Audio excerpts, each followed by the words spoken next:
বাংলাদেশ ফুটবলে যে বিশাল এক সিন্ডিকেট কাজ করছে সেটারই প্রমাণ রেখে গিয়েছেন আরহাম ইসলাম।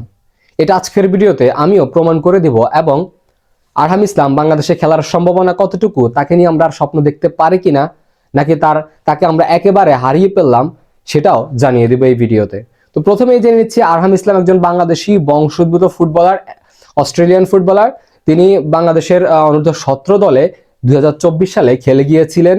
যদিও যথেষ্ট গেম টাইম পাননি, যতক্ষণ খেলেছিলেন দুর্দান্ত খেলেছিলেন, মানুষের ভালোবাসা পেয়েছিলেন। বাংলাদেশি ফুটবল সমর্থকরা তাকে নেইমার জুনিয়র বলে আখ্যায়িত করেছেন সেই অল্প কিছুক্ষণের ফুটবলে, এবং বাংলাদেশের ফুটবলের ভবিষ্যৎ একটা তারকা ভাবা শুরু করেছিলেন, সবচেয়ে উদীয়মান ফুটবলারদের একজন ভাবা শুরু করেছিলেন। বাংলাদেশের মানুষের কাছ থেকে তিনি যে ভালোবাসা পেয়েছেন, আরহাম হয়তো সেটা কখনোই ভুলবেন না, এবং বাংলাদেশ মানুষও আরহামকে কখনো ভুলবেন না। তবে কথা হচ্ছে, সেখানের কিছু টেকনিক্যাল টিমের ম্যানেজার কিংবা টেকনিক্যাল টিমের লোকেরা কিংবা আমাদের কোচেরা বলেছে যে বাংলাদেশের অনূর্ধ্ব দলগুলোর জন্য কিংবা জাতীয় দলের জন্য আরহাম ইসলামরা এখনো যোগ্য নয়, তাদেরকে আরো অনেক ভালো পারফর্ম করতে হবে, আরো সময় নিতে হবে।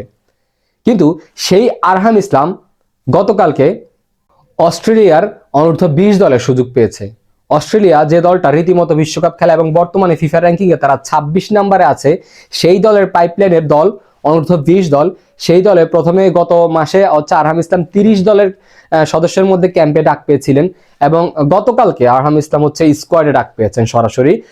এসবিএস নামে একটা টুর্নামেন্ট খেলবে জাপানের মধ্যে, সেখানে অস্ট্রেলিয়া অনূর্ধ্ব দল খেলবে আমাদের স্পেন এবং জাপানের সাথে। সো সেখানে সেই দলের হয়ে আমাদের খেলবেন আমাদের আরহাম ইসলাম। সো আরহাম ইসলামকে একবার চিন্তা করুন, আমাদের দেশে যে এখানে বাংলাদেশের অনূর্ধ্ব দলগুলোর জন্য যে যোগ্য না, সে অস্ট্রেলিয়ার অনূর্ধ্ব দলের জন্য যোগ্য।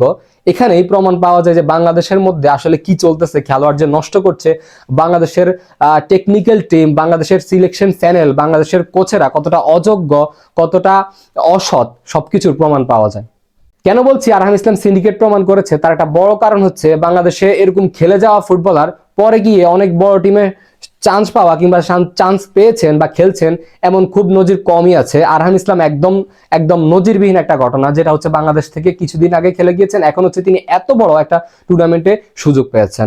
আরহাম ইসলাম ক্লাব ফুটবলেও তিনি খেলছেন, বর্তমানে অস্ট্রেলিয়ার একটা ক্লাবের অনূর্ধ্ব-21 দলে খেলছেন তিনি বর্তমানে ওয়েস্টার্ন ইউনাইটেডের হয়ে, সেখানেও একটা নামধারী ক্লাব অস্ট্রেলিয়ার, সেখানের বয়সভিত্তিক দলে খেলছেন আরহাম ইসলাম। সেই আরহাম ইসলাম, সেই বাংলাদেশের নেইমারকে আমরা বলেছিলাম যে তারা যোগ্য নয়, তাদের এখনো ফিটনেস নেই, তাদের এখনো টেকনিক্যালের অভাব, তাদের এখনো ট্যাকটিক্সের অভাব, তারা এখন আরো পরিপূর্ণ হয়ে আসতে হবে বাংলাদেশ অনূর্ধ্ব দলগুলোতে খেলার জন্য। আমাদের বিভিন্ন কোচের, আমাদের টেকনিক্যাল টিমের মেম্বাররাই বলেছেন এগুলো। সো বাংলাদেশ যে প্লেয়ার গড়াচ্ছে, প্লেয়ার নষ্ট করে, বাংলাদেশের ফুটবলে যে বিশাল এক সিন্ডিকেট কাজ করছে, এটা তার সবচেয়ে বড় প্রমাণ হতে পারে। আমার মনে হয় এটা আরহাম ইসলাম সেটার সবচেয়ে জ্বলন্ত প্রমাণ, এর চেয়ে বড় প্রমাণ হতে পারে না। যেই দেশের বাংলাদেশের মতো একটা ফুটবলের অনূর্ধ্ব-17, অনূর্ধ্ব-20, অনূর্ধ্ব-21 কিংবা 23 দলের যে সুযোগ পান না আরহামরা, সেই আরহামরা গিয়ে সুযোগ পায় অস্ট্রেলিয়ার অনূর্ধ্ব-20 দলে।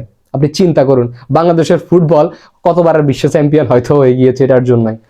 সেখানে মজার ছলে বলেছি, যাই হোক। তবে এবার বলতে চাচ্ছি যে আরহাম ইসলাম বাংলাদেশের জাতীয় দলে পাওয়ার আর কোনো সম্ভাবনা আছে কিনা। বাংলাদেশের যদি আরহাম ইসলাম যদি ন্যাশনালিটি পরিবর্তন করেন এবং অস্ট্রেলিয়া অনূর্ধ্ব-20 দলের হয়ে খেলে ফেলেন, 1 মিনিটও খেলে ফেলেন, তাহলে বাংলাদেশের হয়ে আর কখনোই খেলতে পারবেন না আরহাম ইসলাম। ফিফার রুলস নিয়ম বলছে যে যদি কোনো ফুটবলার একটা দেশের হয়ে খেলার পরে যদি আরেকটা দেশের হয়ে খেলতে চান, তিনি একবার অনূর্ধ্ব দল হোক কিংবা জাতীয় দল হোক, একবার মাত্র ন্যাশনালিটি পরিবর্তন করতে পারবেন। এখন আরহাম ইসলাম যদি অস্ট্রেলিয়ার হয়ে খেলতে চান, তাহলে তিনি ন্যাশনালিটি পরিবর্তন করতে হবে এবং অস্ট্রেলিয়া অনূর্ধ্ব-20 দলের হয়ে খেলতে হবে। যদি তিনি 1 মিনিটের জন্য অস্ট্রেলিয়া দলের হয়ে খেলে ফেলেন, তাহলে তিনি আর কখনোই বাংলাদেশ ফুটবলে খেলতে পারবেন না লাল সবুজের জার্সি গায়ে, হোক অনূর্ধ্ব দল হোক জাতীয় দল। সেম ক্যাটাগরি, সেম রুলস অনূর্ধ্ব দলের এবং জাতীয় দলের জন্য। সো এখন একটা সময় আছে, সেই আগামী মাস পর্যন্ত, যে অনূর্ধ্ব দলে খেলার আগ পর্যন্ত, যদি অস্ট্রেলিয়া দলে আগে পর্যন্ত যদি বাংলাদেশের বাপুপে বা টিম ম্যানেজমেন্ট বা টেকনিক্যাল টিম যদি বুঝাতে পারে আরহামের ফ্যামিলিকে, কিংবা বুঝেই তো লাভ হবে না, কারণ আমরা যখন এসেছিল তখন তো তাকে অবহেলায় অপমান করেছিলাম, বিতাড়িত করেছিলাম। এখন তো তিনি বুঝলেও আমার মনে হয় বুঝবেন না, কিংবা তার পরিবার সেটাতে সায় দিবেন। এত বড় অপরচুনিটি কখনোই বাংলাদেশের মতো একটা দলের জন্য আরহাম ইসলাম লজ করবেন না। সো আমার মনে হয় আরহাম ইসলাম অনূর্ধ্ব-20 দলে, অস্ট্রেলিয়ার 20 দলে নিশ্চিতভাবে খেলছেন, এবং আমরা আরহাম ইসলামকে দুঃখ হলেও বলতে হচ্ছে যে সব সময়ের জন্য হারিয়ে ফেলছি। সো তিতো হলেও কথাটা মেনে নিতে হবে, কারণ হচ্ছে আরহামদের মতো প্রতিভাবান ফুটবলার আমরা নষ্ট করছি এবং হারিয়ে ফেলছে। তবে এটার জন্য আমার খুব দুঃখ লাগছে, আমি একান্তভাবে খুব আপসেট ফিল করছি যে এমন একজন ফুটবলার যে বাংলাদেশের নেইমার হতে পারতো, বাংলাদেশের লামিন ইয়ামাল হতে পারতো, তাকে হচ্ছে আমরা হারিয়ে ফেলছি এবং একবার জন্য হারিয়ে ফেলছি। আমার মনে হয় আরহামের হয়তো অস্ট্রেলিয়াতে খুব একটা ভবিষ্যৎ এক সময় নাও থাকতে পারে, কিন্তু তিনি যদি এখন 1 মিনিটের জন্য অস্ট্রেলিয়ার হয়ে খেলে ফেলেন তাহলে তার আর কোনো সম্ভাবনা নেই। তবে আরহামের জন্য শুভকামনা রইল, তিনি অনেক দূরে বাংলাদেশের বংশোদ্ভূত হিসেবে বাংলাদেশের লাল সবুজের জার্সিকে অনেক দূরে নিয়ে যাক, সেটার জন্য শুভকামনা রইল। যদি কোনো পরবর্তীতে কোনো আপডেট পেয়ে থাকি বা আরহামকে যদি বোঝানো যায় বাংলাদেশের কোনো পক্ষ থেকে, বাপুপের পক্ষ থেকে বা কোনো টিমের পক্ষ থেকে, তাহলে যদি কোনো আপডেট আসে বা না খেলে তাহলে সেই আপডেট আপনাদের মাঝে শেয়ার করব। ধন্যবাদ, আসসালামু আলাইকুম। আজকের ভিডিও এতটুকুই পর্যন্ত।